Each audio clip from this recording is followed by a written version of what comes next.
just that. Just slightly. Oh, hi, I didn't see you there. My name is Bliss Foster. You saw the title. Let's go. Okay, watch. Go down to the comments right now and look. There's going to be so many people who have already started commenting on this video who have clearly not watched it. Okay, so first of all, I should probably say I don't actually have a problem with digital fashion. You see, I've tricked you. I more have an issue with the way that this is being presented and talked about. Here's what I'm trying to do. This is the goal of the video. I want to have an honest conversation about digital fashion, what it is, what it isn't, and what it means for fashion at large. I try really hard in my video. Whoa. There's like all this hardware with hood by air pieces that makes it like really difficult to move around if there's a wrought iron table next to you. I try really hard in my videos to not make value assessments about things, and value assessments are just when you try to say like this is good or this sucks. I try to not do that at all because it doesn't really make for very good conversation. So I try to stay clear of those generally, but a huge part of this is the comments. So I really do want to hear what you all think about this stuff after you've watched the video. Okay, let's sit still. Digital fashion has existed as long as digital animation has existed. Just like the clothes that we wear in our lives, there's no such thing as a default. Not to get all Devil Wears Prada on you, but whether or not you want to participate in this cycle of trends and the selection of clothes, you do participate in it. You do have to make choices. And in the same way, digital fashion, there isn't a default. There is no like default clothing for any of the digital characters in all of the digital movies and video games and everything else. There's no default for them to wear. A decision has to be made at some point about what is going to clothe their bodies. Even for people who wear uniforms, that uniform was designed by somebody and selected for a specific purpose for people to wear. Likewise, the clothes that adorn digital figures are designed and serve a purpose. And for a very long time, digital clothing has been a pointed fixation for many of us. I've played video games for most of my life, and still to this day, some of the best outfits that I know of are outfits that don't exist in the literal physical world.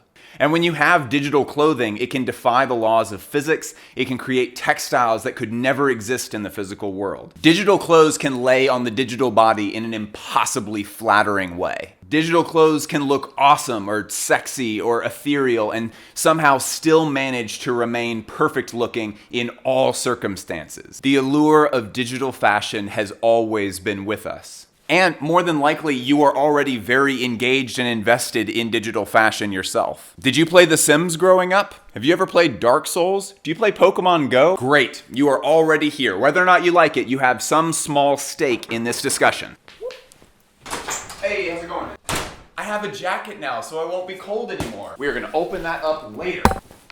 Over the past few years, there's been a growing discussion about digital fashion houses. The definition is pretty self-explanatory. These are designers that do not make clothes in the real physical world. They make digital clothing. Digital fashion designers operate in a few different mediums. There are some that just create still images that are meant to go up on Instagram. Others create clothing that's supposed to be applied to your body through alternate reality technology. Others create digital renders of clothing that are meant for video games. Bliss showed Death Stranding. And there are some people who talk about digital fashion as if it's like part of the trend cycle, like it's this hot new thing to get in on. And there's definitely some brands that have been treating it that way. Balenciaga may be adding digital clothing to Facebook's metaverse. They also had their video game to roll out a collection a few seasons ago. Also, not sure how I forgot, Balenciaga also did their collaboration with Fortnite.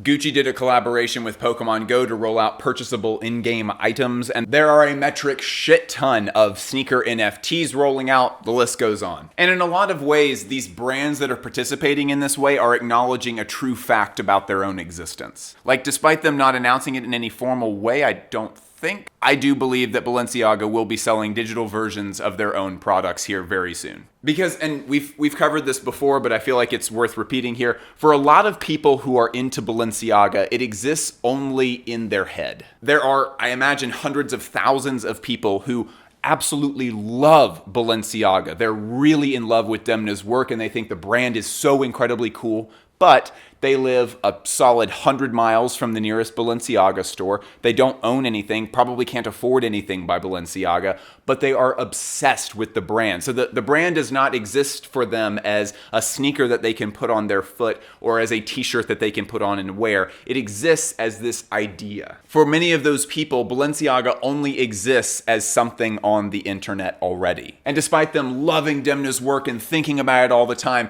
Balenciaga has no relationship to their physical surroundings. So it makes sense that Balenciaga would want to, even just from a marketing perspective, lean into this and set those people up for lower price digital purchases that allows them to feel, in the only way that they already know, that they are connected to Balenciaga. But there's also a lot of talk about digital fashion somehow replacing conventional fashion design, and that's primarily where I have my problem. Again, it's not my goal here to diss digital fashion or put down any of the creators behind that movement, but I think it can help for us to talk about fashion design itself and what makes that so special. For all made things, the value of them does not come from the idea of the thing. The value comes from the... Hang on. This is one of my favorite shirts. It's by Zam Barrett. As far as the shape is concerned, let's move this over here. As far as the shape is concerned, this is a pretty conventional shirt. But if we look closely at this thing, there's a lot that makes this shirt really phenomenally special. The placket of this shirt is reversed. Usually shirts like this would have a placket that looks like this on the inside. Zam has sewn it in reverse so the placket sits on the outside. The polka dots are not a print. They are all individually sewn into a circle onto the shirt itself. The linen was all hand-dyed, so it has this imperfect, uneven finish to it. The buttons are all made out of steel. Andy found a way to make French cuffs work. I don't think I've had a shirt with French cuffs that I've ever liked in my whole life other than this shirt. All of those details can't just happen. Zam didn't just think of those and they popped into existence. He had to work really hard to figure out innovative solutions to problems in order to make those things a reality in the shirt. In fact, it is so hard to get a lot of good ideas executed into a single garment. That's such a difficult thing to do that Zam chooses to do all of his production in the basement of his store. He buys the machines himself, he hires people to come work for him, he drafts all of the patterns himself, he makes a lot of these clothes himself. Do you know why that is? It's because making clothes is really hard. It requires a lot of people, and usually the people that actually make the clothes, the factories, the manufacturers, a lot of times those guys say, sorry, we can't do that color, we're out. Sorry, we can't do that textile blend, we don't have any. Sorry, steel buttons are on back order. Sorry, we can't make shirt plackets like that. Sorry, we don't hand dye textiles. Anyone who works in fashion design or production knows that an idea is no good until it is on the shelves. The story of creating a fashion collection is the story of fighting with factories and artisans to get the vision right.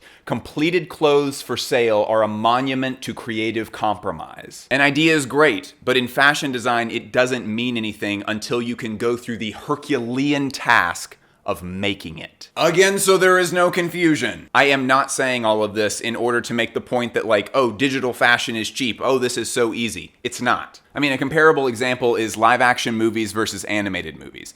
I guess it's possible for a live action film director to say, oh, well, animation is so easy because you can just do whatever the fuck you want. But that's really not true. I mean, like anyone who has seen a Studio Ghibli movie understands that creating this stuff is no small task. It's true, the only limitation is your imagination, but that also poses its own set of problems. Fashion design, digital fashion design, one isn't better than the other, but they are different things. And to be frank, I think it's about time that we acknowledge digital fashion as its own medium of art. In a lot of ways, fashion design needs digital fashion. We need those digital creators to continually be pushing and continuously be creating wilder and wilder visions, because in a way that kind of dares fashion designers to push their own envelope. Okay, congratulations, you have accepted my challenge. You have finished the video. I want to hear what you think about this specifically. Please sound off in the comments. As always, if you learned something from this video, please sound off in the comments as well. I want to hear what you learned and I want to hear it in your own words. Even if someone else said your thing, I want to hear it from you. YouTube thinks that this is the next video that you're going to want to watch. Click on it. Let me know if they were right. Join that Patreon. The only way this channel can exist is through literal financial support from you. Yes, you. I'm talking to you, Liam. All the Liams are like, what the fuck is going on? All right. I love you all indefinitely. I'll talk to you later.